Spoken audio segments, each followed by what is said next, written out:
Nah, kan sebelum Pak Imron ini jadi kepala BPM SPH kan sempat tuh di Kementerian Pertanian ramai-ramai soal penangkapan Syahrul Yassin Limpo kemarin. Suasana kebatinan di sana seperti apa sekarang, Pak Imron? Saya pikir kita semua prihatin ya terhadap situasi yang terjadi, jadi pukulan juga bagi kami. Tetapi saya pikir ini biarkan mekanisme hukum yang berlangsung, karena memang sedang dalam proses juga. Tapi di kami sekarang sedang giat-giatnya menyuarakan komitmen kami untuk menjaga integritas di layanan, terutama layanan yang publik. Jadi BPM SPH sendiri dengan menerapkan digitalisasi, dan kita juga sudah menerapkan sistem mutu anti penyuapan. Jadi kita memang semaksimal mungkin menghindari gratifikasi, suap, pungli, dan praktek-praktek yang tidak sesuai dengan aturan perundang-undangan gitu. Dan ini menjadi komitmen kita sebetulnya Pak saat ini di Kementerian Pertanian, dan saya rasa layanan kita sudah cukup transparan pada publik bisa akses segala informasinya, kemudian juga akuntabel, bisa terukur karena memang diawasi oleh lembaga-lembaga yang menjadi pengawas kami baik internal maupun eksternal. Dan kita ini di Kementerian Pertanian sekarang sudah punya sistem pengaduan Pak. Gitu, ada Siintan, kemudian ada Kaldumas, masyarakat boleh mengadukan.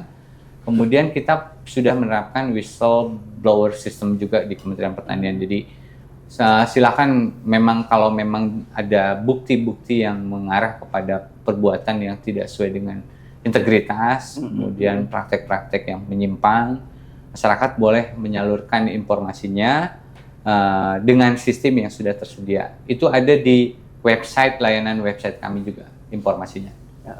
Nah, kemarin itu kan ya mungkin juga ya pegawai Kementerian Pertanian yang punya integritas ya tidak sejalan dengan SEL kemarin, makanya ya banyak informasi bocor juga sebenarnya itu dari Kementerian Pertanian. Mungkin karena tukin mereka dipotong begitu ya, meskipun alasannya untuk kepentingan perjalanan yang tidak ada anggarannya begitu, tapi kan ya menurut aturan itu tidak boleh.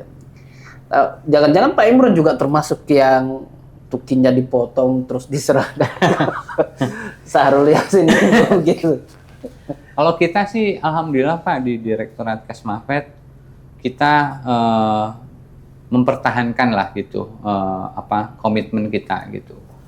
Kalau menurut saya sih biarkan ini jadi proses hukum yang berlaku, tapi kami sebetulnya di Kementerian Pertanian mungkin ini jadi satu fase pembelajaran buat kita lebih baik ke depan.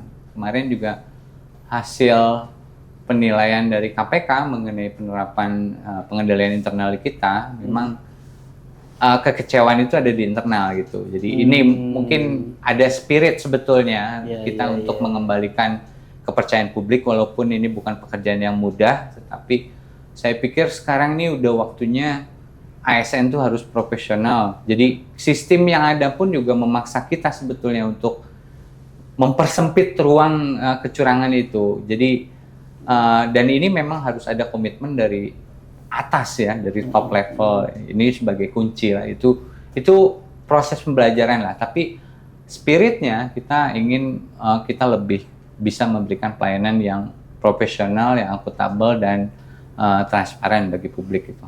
Ya. Pak Imron ini sosok pekerja keras. Kerja pagi, siang sampai malam. Bahkan ibunya sendiri pernah curhat ke saya.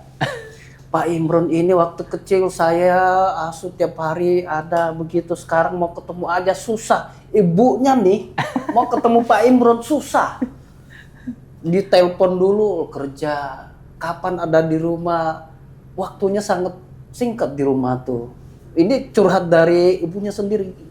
Anak saya gimana ini supaya tidak sibuk begitu terus. Itu cerita itu kok bisa muncul itu Pak Imron? Itu sistem kerja di Kementan itu seperti apa memang? Atau memang Pak Imron ini tipe-tipe pekerja yang ya taunya kerja aja begitu? Kalau saya sih dulu ceritanya begini sih Pak. Saya selalu minta saran ya dari orang tua ya terhadap keputusan yang akan diambil. Dulu waktu saya minta saran apakah jadi PNS dulu, namanya PNS ya, Udah. sama pengusaha gitu, karena memang backbone usaha sebetulnya orang tua saya gitu. Ya, betul.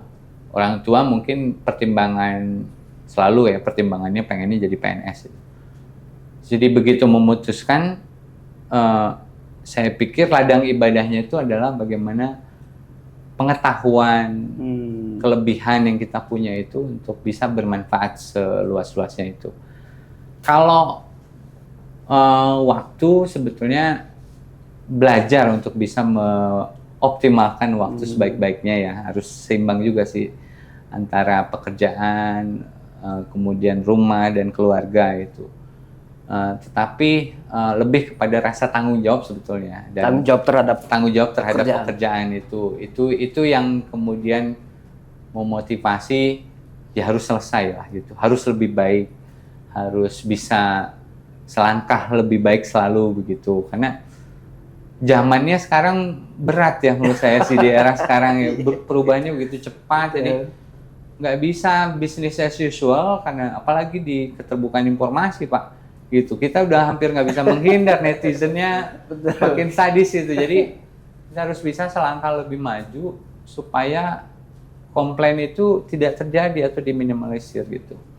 Saya juga sebetulnya dalam jalan hidupnya juga, saya baru kali ini sebetulnya membawahi kantor dengan sumber daya manusia yang cukup banyak ya. Karyawannya berapa? Karyawan kita ada 87 orang gitu total itu. Jadi ini proses belajar juga sih memanage segitu banyak orang, begitu banyak kepala dengan berbagai latar belakang itu juga challenge lah itu. Nah, karena rasa tidak ingin mengecewakan itu, ya, itu mungkin jadi agak sedikit ekstra dari biasanya itu. Nah, ini sudah mau jam 6. Ini Pak Imron masih ada tugas kantor, dia harus balik lagi ke kantor nih. Jadi kalau ada pegawai yang susah ketemu Pak Imron, memang wajar.